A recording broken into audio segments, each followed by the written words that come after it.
Heading into the 2024 season, should Texas A&M's defense be ranked top 5 in the SEC?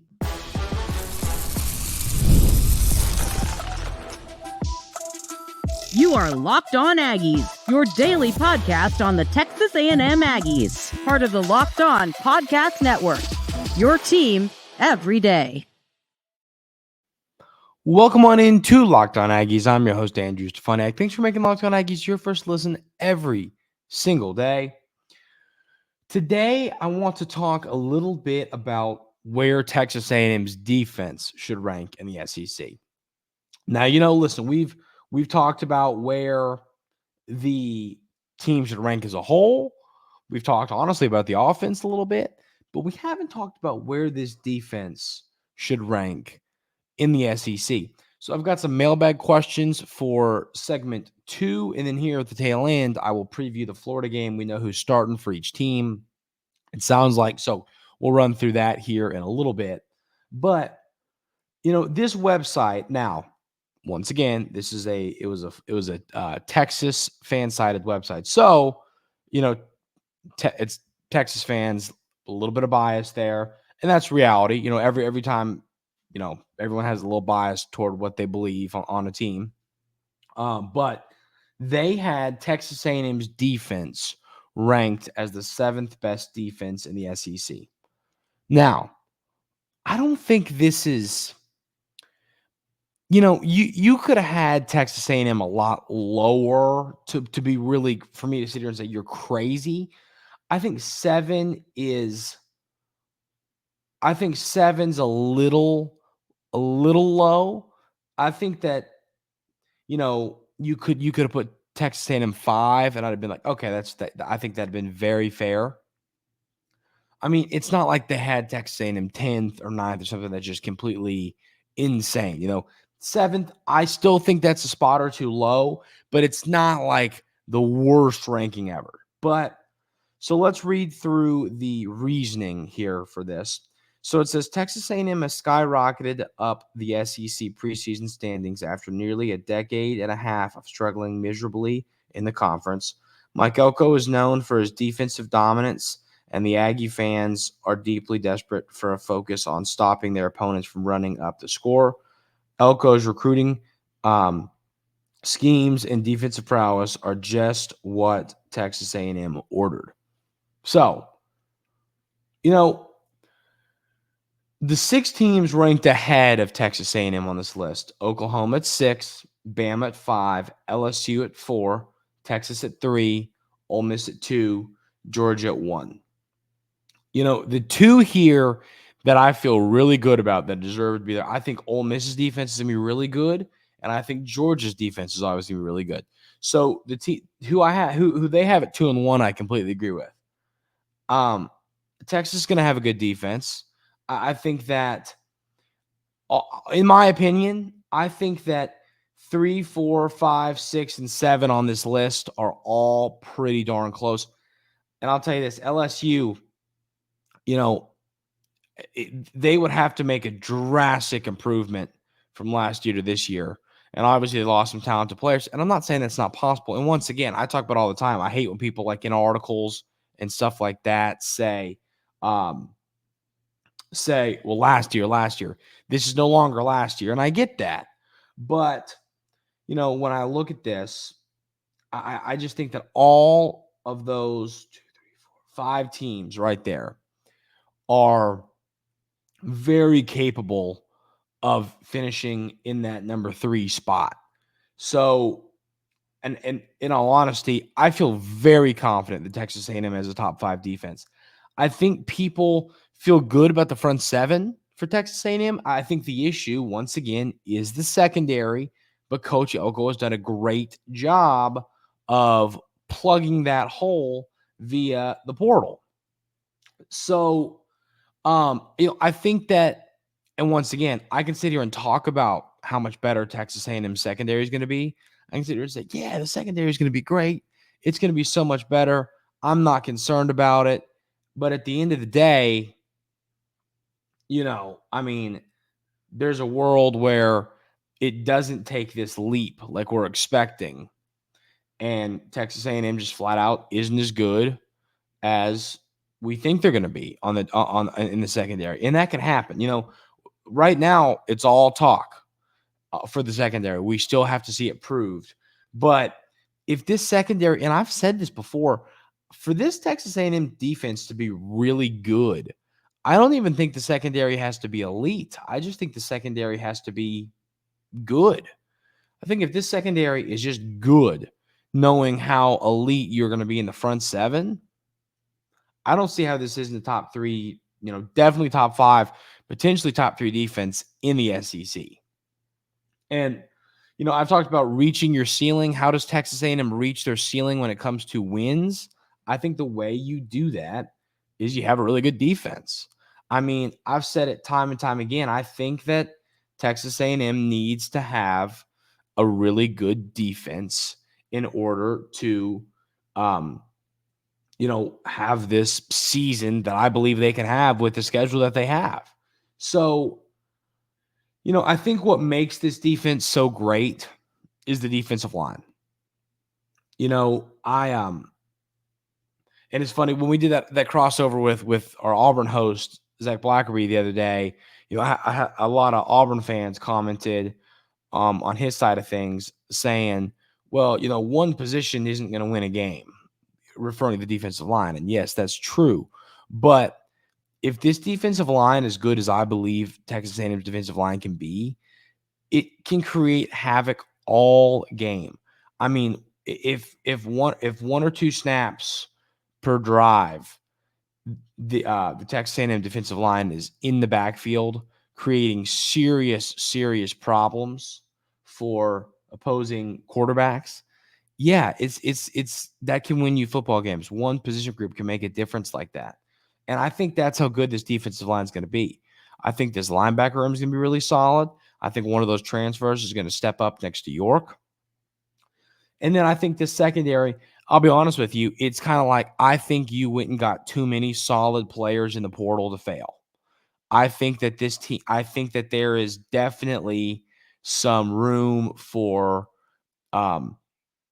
improvement for this secondary. We need to see it be not a little bit better than the last year, a lot better than last year. But I think Coach Ucko has the weapons in place to do that. And, he went and got too many talented corners and safeties for two or three guys or even one or two guys to not be good. That's just the reality. You're not going to swing and miss 8 times or however many it was. It's not going to happen.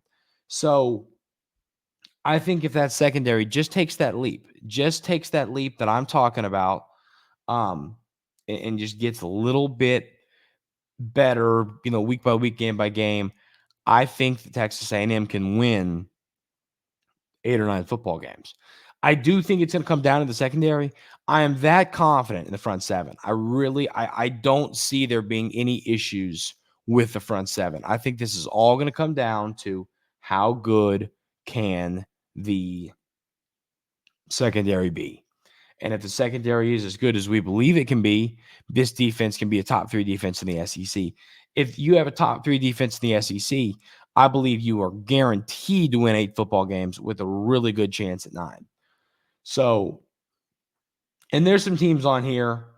I'll tell you this right now. One of these 4 teams, Texas, LSU, Alabama, and Oklahoma, their defense just isn't going to be good. That's just the reality. That's how these kind of lists work.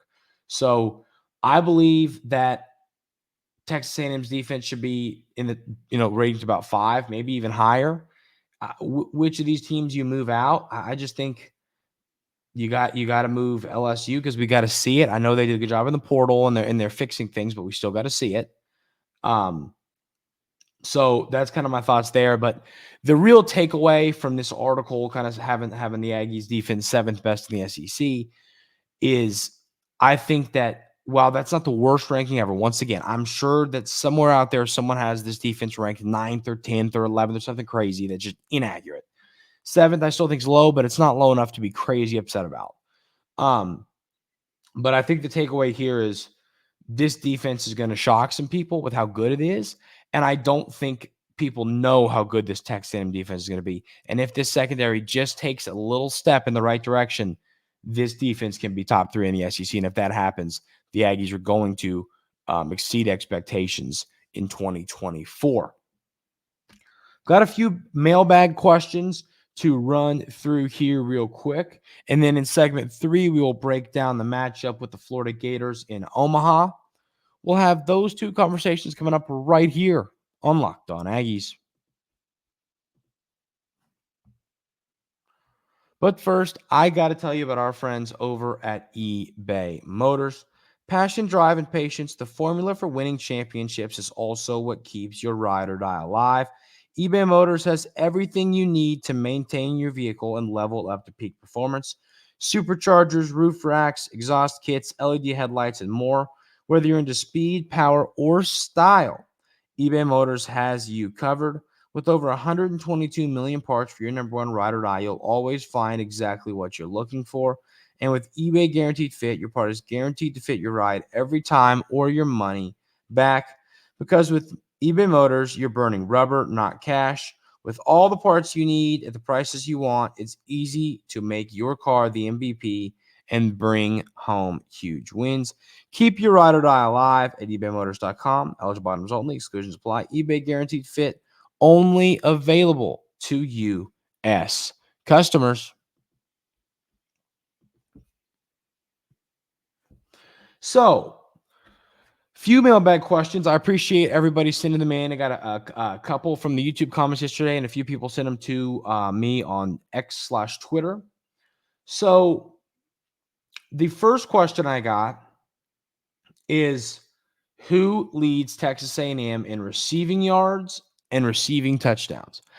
And I think this is a really good question. I think that there's a very legitimate chance that this is two different people.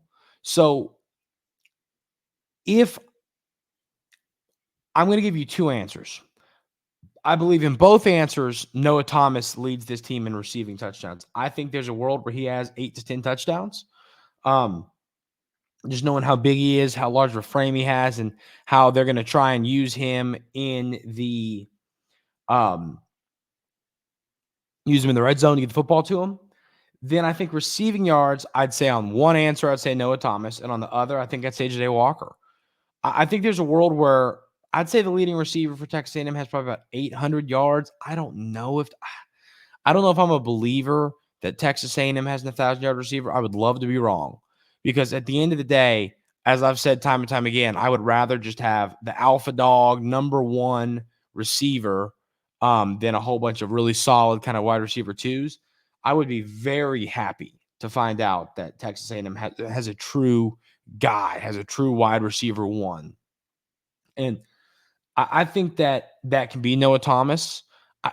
In all honesty, that can be all three of the receivers that we believe are going to be the starters: Moose, Jade Walker, or Noah Thomas.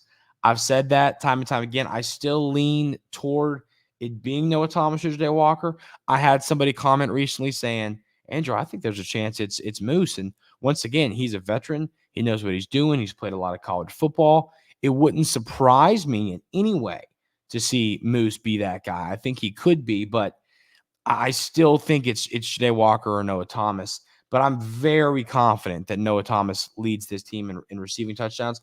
I just think, did he lead last year? I don't even remember now. And I got to think about that, because I know he had like 13 touchdowns in the first game. Let's see. I already forget who led the team in receiving touchdowns this year. So last year, the leader in receiving touchdowns was Noah Thomas with 5. So yes, I believe he will repeat. And he was banged up a lot last year. I started talking, I'm like, I feel like he led the team last year. Obviously, I think if Evan Stewart's healthy and Noah Thomas was healthy last year, I think this could have been more interesting for who led the team. They were both banged up, in and out of the lineup. So I think that Noah Thomas leads the team with touchdowns. I think if he stays healthy, he's got a chance at 8, maybe even 10 touchdowns. I think that's how valuable he's going to be with his size in the red zone. Get the football to him, he's going to go up and he's going to get it. So that is my opinion there. So I got another one. So, and this is really interesting. This was a Twitter DM. How many sacks do I think Cassius Howell is going to have? I sit here and I talk about Nick Scorton and all these guys. Now, I think that you got to remember Cassius Howell is more of a genuine edge rusher rather than a defensive end, just based on frame. But, when you watch the film on Cassius Howell, it is very evident that he is a dominant pass rusher. He has the moves, he has the skill, he has everything you need to be a really good pass rusher. And when you turn on that film, you go, oh man, this is going to transfer to the SEC immediately. I mean, truly, I don't have any concern about how quickly this is gonna move. How quickly Cassius Howell is going to be SEC ready. I think he's a guy that it will not take long to adjust to a new conference. I think that you've got the instincts, you've got the moves, you've got the pass rush abilities. That's what Cassius Howell has. I don't see any concern for him. I think he's going to be really good, and I don't think you're going to see him struggle when it comes to pass rush moves, stuff like that. I think he's going to be really, really good. So I think when it comes to how many sacks, I don't think he has any more than 5. I think 5, maybe 6. I would say 6 is his for sure ceiling. I think that 4 or 5 is where I would guess. I think 4 or 5 is a safe number. I think it's realistic for him to get there. I think that's my take for how many sacks Cassius Howell has. Next, I've got someone said, do you believe there's a chance Trey Zuhn could be an all-SEC first-team performer? I think first team would be a little bit, I don't know if I'd say of a stretch, but I mean, yeah, I don't know if I'd say a stretch, but I just believe, I think Trey Zuhn's going to have a really good season. I do. I think he's a great leader. That's why he's a captain. I think he's an all-around great teammate. I think he understands the position well. And you got to remember, last year, the numbers, Trey Zuhn, PFF grade-wise, was he elite? No, but he wasn't bad. And I think we forget that. I think people, the offensive line as a whole wasn't great. But you got to remember, I think that Trey Zuhn had a solid season that definitely left a lot to be excited about this year for him and his play. I think if you had to pick one offensive lineman to be the most excited about heading into this season, it's got to be Trey Zuhn. So I think first team he would have to have an incredible season. But I believe there's the all-SEC team out there for Trey Zuhn. Yeah, I think that he's going to have a good season.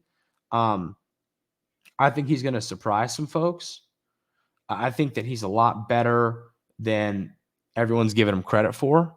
I think he's a really solid player. So I think that first team's a stretch. But, yeah, I think he very well could be a player to earn some kind of all-SEC honors. The next question is, how good will Terran York be? Like, we know he's going to be good. How good will he be? That is a player. I'll tell you this. If you want a bold take, I think there's a world where Terran York is a first-team all-SEC linebacker. I know that would take a lot, and I'm not sitting here and betting on it. But if you want a bold take to start your Friday morning, there it is. I think that Terran York is just going to have such a good season. He is such a good player. His upside is through the roof. You got to remember, he was really good last year, and he still has room to improve. He still has to take that sophomore leap that players take. So, when I break this down, when I sit here and look at this, I think that Terran York is going to have a monster season. I think that's going to include sacks. That's going to include stopping the run, getting out and helping in the passing game, stopping the passing game. I just think there's going to be so many things that Terran York does well that I think he's going to have a season a lot better than people are giving him credit for. And I don't think Terran York is getting the national recognition he deserves right now. But I'll tell you this, I think he's ready to prove to the world who he is. He's ready to say, hey, I'm Terran York. I'm really good. Get ready to watch. So I think he's going to have an absolutely monster season, and I'm really excited about it. I know we all are. I know we all believe that. But, I mean, that's just the reality here. I think that he's going to have a really good season, and I think there's a lot to be excited about if you're a Terran York fan or obviously a Texas A&M fan. Let's preview the matchup with the Florida Gators. We know who's pitching for Florida. We know what happened last time he pitched against the Aggies, and it wasn't good for him. What does that mean for this matchup? We'll talk about that coming up right here on Locked On Aggies.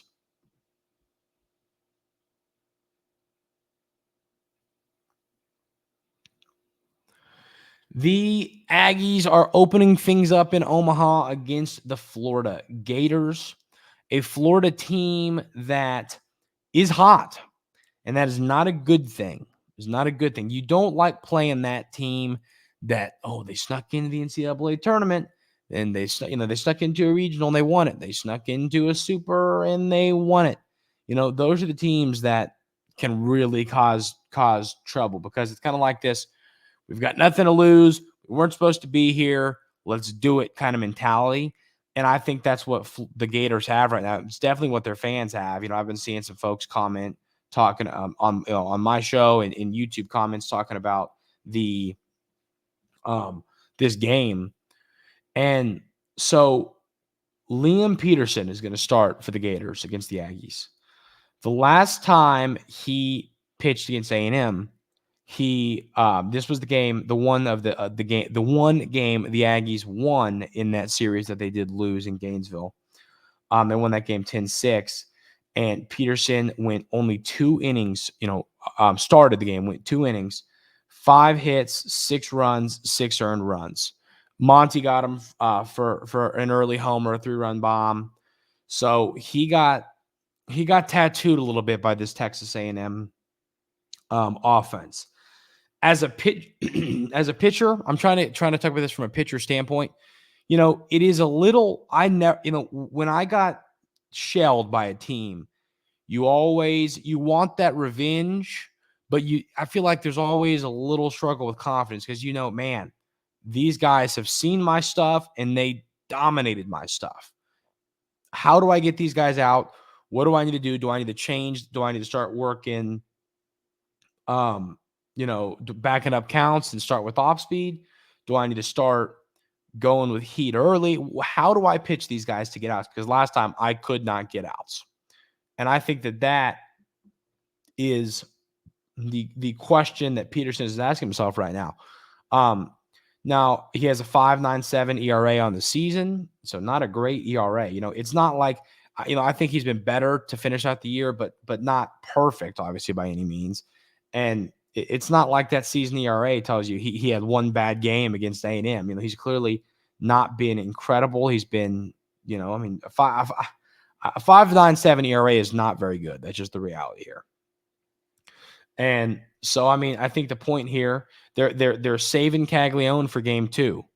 So go really hit this guy well. Go hit Peterson well. I think if you do that, if you do hit Peterson well, I think it sets you up. Once again, we've talked about how playing in Omaha, you're basically playing in a regional. You've got to win the regional. If you win your regional, you go play in the final series. That's why I like Theron Prager here. That's why I think that unless they think Peterson's their guy, Caglione, I just think a lefty throwing 97 like that, a huge, tall, downhill angle, I would throw Caglione if I was Florida, because they must like Peterson.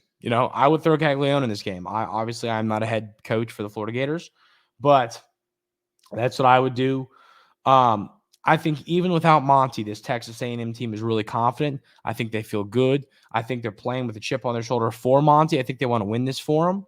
Monty had surgery to clean up whatever was wrong with his foot, ankle, whatever the injury ended up being.